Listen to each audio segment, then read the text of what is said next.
చెన్నై కొత్తపల్లికి చెందిన ఏదైతే ఉందో బస్సులో కాలేజీకి వెళ్తున్నటువంటి నేపథ్యంలో ఒక కామెంట్స్ చేశారు, ర్యాగింగ్ చేశారనే ఉద్దేశంతో ఆవిడ ఏకంగా పోలీస్ కంప్లైంట్ ఇచ్చిన నేపథ్యంలో ఆత్మహత్యకు కూడా పాల్పడినటువంటి నేపథ్యం. మరి వారి తల్లి గారు వాళ్ళ బంధువులు ఉన్నారు, ఏం చెప్తారు, ఏం జరిగిందని?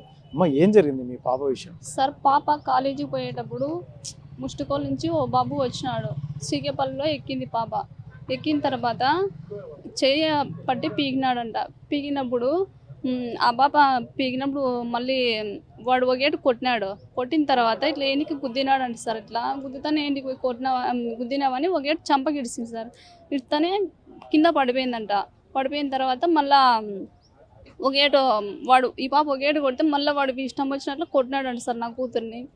కొట్టినాక కొట్టినాడని చెప్పి ఆ బాబు ఇంకా సరేలే అని బస్సులో వెళ్ళింది సార్. ధర్మవరం ఊరికి వెళ్ళింది. మళ్ళీ ఆడగానే కొట్టినాడంట సార్. ధర్మవరంలో కానీ కొట్టినాడంట. కేసు పెడదామని నాకు ఫోన్ చేసింది సార్ నా కూతురు. ఫోన్ చేసి మా నన్ను ఇట్లా కొట్టినాడు, ఇష్టం వచ్చినట్ల, అసలు మీరు కానీ నన్ను తల్లిదండ్రి కానీ కొట్టినలేదు, వాడు అట్లా ఇష్టం వచ్చినట్లు కొట్టాడు నన్ను అని చెప్పింది సార్. సరేలేమ్మా నువ్వు ఇంటికి మళ్ళీ వచ్చి చూసుకుందాము అనే సార్. నేను వాళ్ళ ఆయనకి ఫోన్ చేస్తే సరేలేమ్మా కేసే పెట్టుకో అని చెప్పినాడు. పోయింది సార్ ఆ బాబా. పోయినాక పోలీసు వాళ్ళు ఏమన్నారు, వాడిని ఏం పిలిపించింది సార్ అప్పటికి. సరేలేమ్మా చెప్పి పంపిస్తాము మీరు పోండి అని చెప్పినారు సార్. వాళ్ళు చెప్పినారు. సరేలేని ఇంటికి పోయింది సార్. ఇంటికి పోయిన తర్వాత ఈ బాబా ఆ బాబుకి కొట్టినాడు, అంతమందిలో కొట్టినాడు అని అవమానమైందని నా కూతురు ఇట్లా ఊరు వేసుకుంది సార్ నా కూతురు. అంటే అంతకుముందు కూడా బస్సులో ప్రయాణం చేసేటప్పుడు కూడా ఏదో గొడవ జరిగింది, ఆ అబ్బాయి ఏదో సైకిల్ చేసేవాడు అని. సార్ అదైతే నిజమే సార్. అంటే ఆ పాప చెప్పలేదు, వాళ్ళ ఆయనకి చెప్పింది సార్. నాకైతే చెప్పలే ఆ పాప. చెప్పింది సార్, ఆ మాట అయితే చెప్పింది. ఇట్లా అవమానంతో నా కూతురు ఊరు వేసుకుంది సార్. ఇంకా అంతమందిలో కొట్టినాడని వాళ్ళైనా పోలీసు వాళ్ళు చెప్పి ఆడే పెట్టుకొని నా కూతురికి ఇంత ప్రమాదం ఉండదు సార్. వాళ్ళు చెప్పి పంపిద్దాంలని వాళ్ళని పిలిపించలేదు సార్. వాళ్ళు ఆ బాబు ఇట్లా చేసుకున్న తర్వాత వాళ్ళు ఆ బాబుని పిలిపించినారు అంతే స్టేషన్కి. వాళ్ళు మళ్ళీ సికేపల్లో కానీ చెప్పినారని సార్. వాళ్ళు ఇట్లా అమ్మాయి అంటే వాళ్ళ డాడీ దండించినాడని వేసుకున్నది అని చెప్పినారని సార్. అదైతే జరిగింది లేదు సార్. నా అట్లా ఏమన్నాడు సార్, పిల్లల్లో మాత్రం ఏమన్నాడు అంతే సార్. ఇంకా ఎప్పుడు చూసారు మీ పాప ఊరు వేసుకోవడం అందు ఎలా తెలుసు? ఎలా అంటే సార్, నా సన్న కూతురు ఇంటి దగ్గర ఉంది సార్. మేమైతే ఎవరు లేము సార్. నేను నా మూడు పనికి పోతాము, లేము ఎవరు. నా సన్న కూతురు చూసింది సార్ అంతే. వాళ్ళు కరెంటు బిల్లు కట్టించుకొని కోసం పోలీసు వాళ్ళు వచ్చినారు.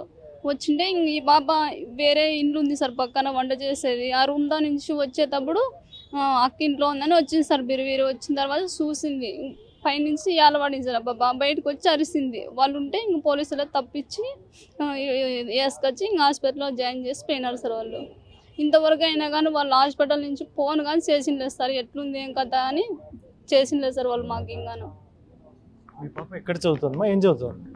సెకండ్ ఇయర్ సార్ బాబా. First second year Sai group కాలేజీలో చదువుకుంటాను సార్ నా కూతురు. ధర్మవరం రోజు అప్ అండ్ డౌన్ చేస్తాను సార్ బాబా బస్సులో. వాడు చదువుకునేవాడు సార్. వాడు నేను అప్లైన్ పేరు పంపిస్తే సార్. వాడు చదువుకునేవాడు సార్. ముష్టికోళ్ళు పంపిస్తారు అందులో. ఏం తెలుసమ్మా మీకు ఈ అమ్మాయి సంగతి, ఏం జరిగింది అనుకో? ఏం తెలుసు సార్ నాకైతే. మేము మేనమామ పెళ్ళాము. మేము చేనులోకి వెళ్ళినాము. ఇది జరిగిందంటేనే అతని నుంచి ఇటుకు వచ్చేసినాము అంతే సార్. మాకేమైతే తెలియదు. ఇప్పుడు ఆ రకంగా ఉంది సార్. ఏమి చెప్పలేము సార్ అంటున్నారు డాక్టర్లు సార్. మేము ఏం చేయాలి సార్? మా చేత ఇట్లా చేసేసినాడు ఆ పిల్లోడు. తెలియదు సార్. ఊరికి కాలేజీ పోయి వస్తాండి మామూలు.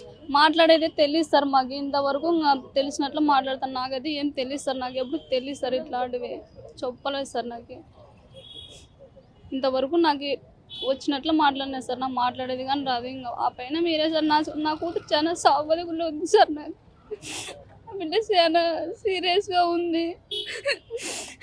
మీరు ఏమైనా చేయండి సార్. ఇంకా మాకు న్యాయం చేయండి సార్. నా కూతురు ఎట్లా సాబతుకులో ఉందో వాడు అట్లా సాబతుకులోనే ఉండాలి సార్. వాడు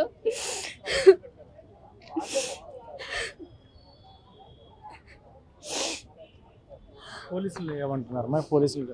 పోలీసులు ఏమన్నారు సార్, చెప్పి దండిద్దాంలే, పిలిపించి వాళ్ళని దండిద్దాంలే అన్నారు సార్. వాళ్ళు చెప్పి పంపిద్దాంలేమో, ఆడపిల్లల విషయము వద్దు, కేసు పెట్టకూడదు అని చెప్పి పంపిస్తున్నారు సార్ వాళ్ళ ఇంటికి. వాళ్ళ దగ్గర పెట్టుకునే కానీ నా కూతురికి ఇంత ప్రమాదం ఉండదు సార్. వాళ్ళు అట్లా చెప్పలేదు సార్. వాళ్ళు ఇంటికి పోమ్మని చెప్పేసినారు సార్ వాళ్ళు అంతే. ఇంకా వచ్చి అవమానం అయిందని వాళ్ళ పోలీసు వాళ్ళు ఇట్లా కేసు తీసుకోవడం లేదని నా కూతురు ఇంటికి వచ్చి ఇట్లా ఉర్రు వేసుకుంది సార్. అంతే. నా బిడ్డకి ఏం జరిగిందో ఆ వానికి ఆ శిక్షే పడాలి సార్, అంతే. ఇంకా తండ్రి ఉన్నాడు, ఏం చెప్తారు ఆయన మాట్లాడిన సరే ఏంటి? సార్ నాది పుల్లేడిపల్లి నుండి నా కూతురిని సాయి కృప అని ధర్మవరం కాలేజీలోకి చేర్చింటే కొన్నాళ్ళు ఉండే హాస్టల్లోనే ఉంటే నా పరిస్థితి బాగాలేకపోతే నాకు ఆరోగ్యం బాగాలేకోకుండా ఉంటే నా కూతురు నేను ఆడ హాస్టల్లో ఉండలేను, ఫుడ్ గిడ్డు ఏమీ లేదు, నాకు బాగా నేను ఇంటికి వస్తానంటే సరేలే అన్నాను. వచ్చింది, అప్ అండ్ డౌన్ చేస్తుంది, డైలీ చేస్తా అంటే నేను కూడా బండ్లు వేసుకొని పోయి మా ఊరి నుండి పుల్లేడిపల్లి నుండి చెన్నై కొత్తపల్లికి రావడానికి 5 కిలోమీటర్లు ఉంది, ఇడిసి పోతాండా బస్సుకి ఎక్కించి పోతాన్నాను. డైలీ మా ఊరి బస్సు కార్మెంట్ బస్సు వస్తా అంటే ఎక్కించినాను, వస్తాండా.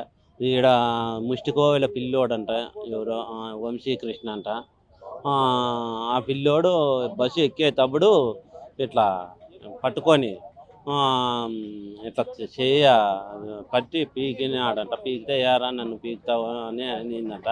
మళ్ళీ ఇట్లా పట్టి ఇట్లా మా చేత్తో గుద్దినాడంట. గుద్దుతానే ఆడపిల్ల తట్టుకోలేక కిందికి పడిపోయింది.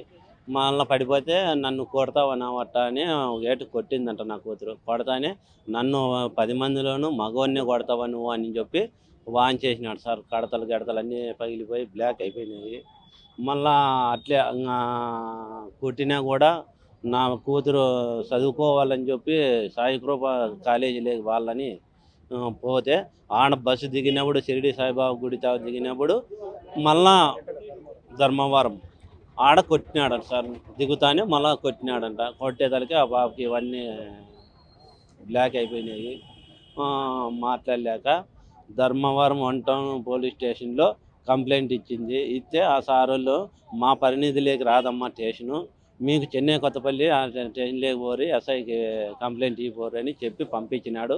మళ్ళా వీటికి వచ్చిన తర్వాత నేను నా పిల్లలు ముగ్గురము, నా 2 కూతుర్లు, నేను తండ్రిని పోతే సార్ అనుకొని మళ్ళీ పిలుస్తానప్ప బయట ఉండరు అన్నాడు. బయట ఉన్నాము. మళ్ళీ పిలిచినాడు. నేను వాళ్ళ తల్లిదండ్రులని పిలిపిస్తాను, వాళ్ళను గదురుకొని భయం పెట్టి బెత్తు పెట్టి పంపిస్తాను, మీరు ఇంటికి వెళ్ళిపోర్రా, మీరు ఇబ్బంది ఉండద్దరి అని అన్నాడు. కాదు సార్, మా ఎదురుగా మా దండిచ్చి పంపిస్తే మేలు కదా సార్ అంటే, నేను దండిస్తప్ప మళ్ళీ తర్వాత చెప్పాలరా నీకు అని అన్నాడు. దాంతో ఇంక నేను సరేలే సార్ భయం పెట్టి పంపారు సార్, ఒక ఆడపిల్ల కదా నా పిల్ల అన్నట్లు నేను వచ్చేసినాను. గౌరవంగా ఎస్ఐ సార్కు గౌరవం ఇచ్చి నేను వచ్చినాను. ఇంకా వచ్చిన తర్వాత ఇంకా నా కూతురు ఇంటికి పోయి ఉరి వేసుకొని ఈ కారణం అయింది సార్, జరిగింది. ఇప్పుడు ఎట్లా ఉంది? ఇప్పుడు పోలీసు ఇక్కడ ఉంది, ప్రభుత్వ హాస్పిటల్లో చికిత్స పొందుతుంది. మీ కూతురు పరిస్థితి? నా కూతురు పరిస్థితి చాలా విషయంగా ఉంది. డాక్టర్లు చేతులు ఎత్తేసినారు, మాతో కాదు, ఈ పాప బతికే అవకాశాలు 99% మాకు అవకాశాలు లేవు, మీరు ఎక్కడైనా బెంగళూరు కానీ హైదరాబాద్ కానీ ఎక్కడైనా కానీ తీసుకువెళ్ళర్రి, డబ్బులు ఖర్చు అవుతుంది పోర్రి అన్నారు. నేను కూలిపోయేవాడిని, ₹1 లేదు నా తావా, నాకు ఛార్జీలకు కూడా బస్సు ఛార్జీలకు కూడా లేవు. నాకు ఏమన్నా సహాయం చేయగలరని, ఆర్థిక సహాయం చేయగలరని కోరుచున్నాను. నా పరిస్థితి బాగలేదు, నాకు ఏమన్నా సహాయం చేస్తే నా కూతురిని పోయి ట్రీట్మెంట్ ఇప్పించి నాకు ప్రాణాలు బతికితే చాలు. నా కూతురు అవసరం లేదు, నాకు గొడవలు రచ్చలు రామాన్యాలు అవసరమే లేదు. నాకేమున్నా నాకు నా బిడ్డ ఒకటి బతికితే చాలని కోరుచున్నాను. 9 చెన్నై కొత్తపల్లికి సంబంధించినటువంటి అమ్మాయి ఏదైతే ఉందో బస్సులో ప్రయాణిస్తున్నటువంటి నేపథ్యంలో జరిగినటువంటి అబ్బాయి కూడా చదువుతున్నటువంటి అబ్బాయి గొడవ జరిగినటువంటి నేపథ్యంలో ఈ దాడి ఏదైతే చేసుకున్నటువంటి పరిస్థితులు ఉన్నాయి. అందుకని అవమానం భరించలేక అమ్మాయి ఇంటర్మీడియట్ చదివేటటువంటి అమ్మాయి ఆత్మహత్య కూడా పాల్పడినటువంటి నేపథ్యం. ధర్మవరం హాస్పిటల్కి వెళ్ళిన నేపథ్యంలో అనంతపూర్ ప్రభుత్వ హాస్పిటల్కి రెఫర్ చేశారు. అనంతపూర్ ప్రభుత్వ హాస్పిటల్లో ఆమె ఎమర్జెన్సీలో కూడా చికిత్స పొందుతున్నటువంటి పరిస్థితులు అయితే ఉన్నాయి. ముఖ్యంగా ఆమె పరిస్థితి కాస్త విషమంగానే ఉందని చెప్పేసి కూడా వైద్యులు చెప్తున్నట్టుగా తల్లిదండ్రులు చెప్తున్నారు. వారు కోరుతున్నది ఒకటి, మా బిడ్డ ప్రాణాలు మాకు కావాలి ముఖ్యంగా. ఎందుకంటే మేము చూయించుకునే పరిస్థితులు, మాకు ఆర్థిక పరిస్థితి కూడా చాలా దారుణంగా ఉంది. కూలి పనులకు వెళ్ళేటటువంటి మా పరిస్థితి, ఎందుకంటే మా కూతురు మాకు బతికితే చాలు అని వేడుకుంటున్నటువంటి నేపథ్యం. మరోవైపు అయితే మాత్రం ఎందుకంటే ఇటువంటివి మరొకసారి ఎవరికి జరగకూడదు అంటే మాత్రం ఇలా పాల్పడినటువంటి వారికి తగిన శిక్షలు కూడా పడితే బాగుంటుంది. ముఖ్యంగా పోలీసులు తగు సమయంలో కనుక స్పందించి ఉంటే కూడా ఇంతగా జరిగి ఉండేది కాదు అని చెప్పేసి ఆ తల్లిదండ్రులు కోరుకుంటున్నటువంటి నేపథ్యం. కెమెరా పర్సన్ సుధాకర్తో చల్లకనాయుడు, RTV అనంతపురం. చరిత్ర సృష్టించినోడు ఇప్పుడు ఆ చరిత్రని తిరగరాయబోతున్నాడు. అబద్ధాల గోడల్ని బద్దల కొట్టి నిజాలను రాగా మీ ముందుంచబోతున్నాడు.